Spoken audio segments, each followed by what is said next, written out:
Hi, this is Eric Smith. Time to do another quick look video, and I thought I would do it from Leviticus, the 11th chapter, verses 46 and 47, and the Word of God reads this way.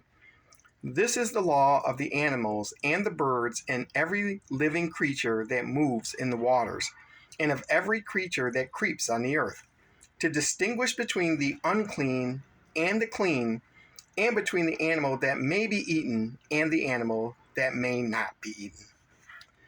In the 11th chapter of Leviticus, we have a whole chapter that speaks to the nation of Israel in a theocracy about the dietary laws, what animals they can eat and what animals they cannot eat. Now, I'm sure as a believer in Jesus Christ, you've given the gospel to unbelievers, and when they want to debate and argue with you, they will bring up the dietary laws of the Old Testament, kind of arguing from the position, why are you telling me to do A, B, C, D when you're not even eating the right meat according to your own Bible? What they're not understanding is the theocracy of Old Testament Israel and dietary laws and moral laws and how they're different. And even Christians sometimes have difficulty with that.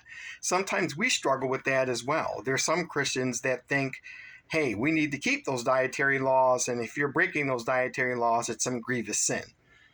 Well, we have to understand what God is talking about when he gives these dietary laws.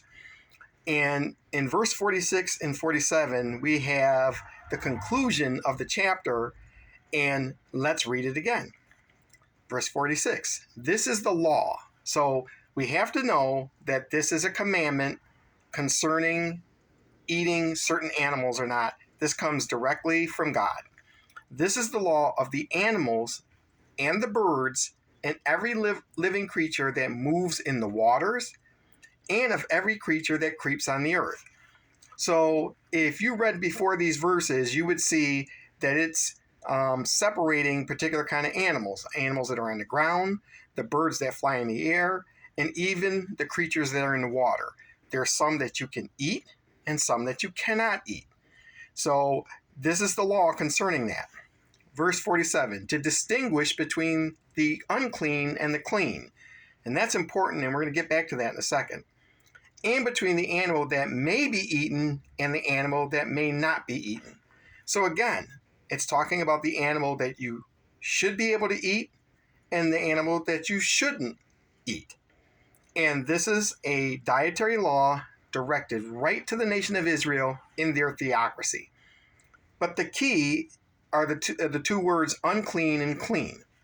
So I want to talk about two things when we read that as it pertains to the dietary laws and it pertains to animals. Clean is an animal that would be literally healthy for your body. It would be something that you could eat and it would benefit you. Unclean would be unhealthy for your body. It's something that is probably, it might make you sick, it might slow you down, it may not benefit you at all. And even today, don't we separate certain foods and say, hey, this food is good for you and this food isn't good for you? Well, in the theocracy of Israel, God was setting a higher standard than even we set. He told Israel, hey, these are animals that you should eat. It's okay. They're clean. And these are animals that you shouldn't eat. They're unclean. But here's the second thing that we have to understand about eating animals, whether they're clean or unclean. God is directing the nation of Israel to show an outward representation of his holiness, to distinguish Israel from the pagan nations. It may not seem like a big thing, but the nation of Israel was set apart. So they needed to be set apart not only with the moral laws, but the ceremonial laws, what they wear, and even what they eat, to show that they were holy unto the Lord. And that's why the unclean foods almost kind of represents the uncleanness of sin, and the clean foods represents the righteousness of God in that respect. Dear Christian, we have to understand that when God gave a law to the Old Testament nation of Israel, these dietary laws are good laws. They're to benefit them. It's to set them apart from other nations and it is to keep them healthy.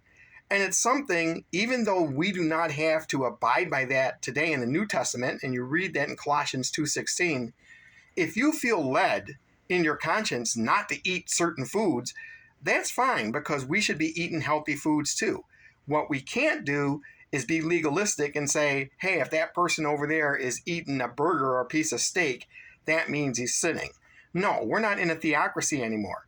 But in an Old Testament theocracy, God was setting the nation of Israel apart from all the other pagan nations, and the dietary laws were part of that. So this is Leviticus chapter 11, verses 46 and 47. I just wanted to do a quick look to kind of encourage you, Christian, that when people bring up the dietary laws of the nation of Israel, you don't have to squirm or come up with some excuse. There's nothing wrong with those laws. Those laws were good laws to direct the nation of Israel to be what? Clean and unclean. To eat something healthy or not healthy. It's to direct them to know the difference. And today we should know the difference as well. But don't let anybody kind of fool you or make you think that if you're eating a cheeseburger from McDonald's, all of a sudden you're breaking some kind of grievous sin. No, we're not living in a theocracy now. We're strangers and pilgrims here as Christians. But in the Old Testament, they were a nation that was supposed to be God's people set apart, and what they ate was part of that. As always, if the videos on this channel have encouraged your Christian walk and edified you in any way whatsoever, but you have not subscribed to my channel yet and you want to, hit the button. If you want to leave any comments, please do so, but please don't be snarky. Please do not be profane. We want to be Christ-like in everything we say and do as Christians. And until we do another quick look, remember something. The laws in the Old Testament for the nation of Israel were good. We know the moral laws are good because we can still abide by those now. That's binding on any nation, whether you're Israel or even the pagans, even though the pagans aren't going to agree to it. But when it comes to like the dietary laws, listen, we can't put that on anybody today. But we have to know for the nation of Israel, it was a good thing because they were set apart for God's purposes, and what they ate was part of that. Thank you for listening. Thank you for watching, and God bless.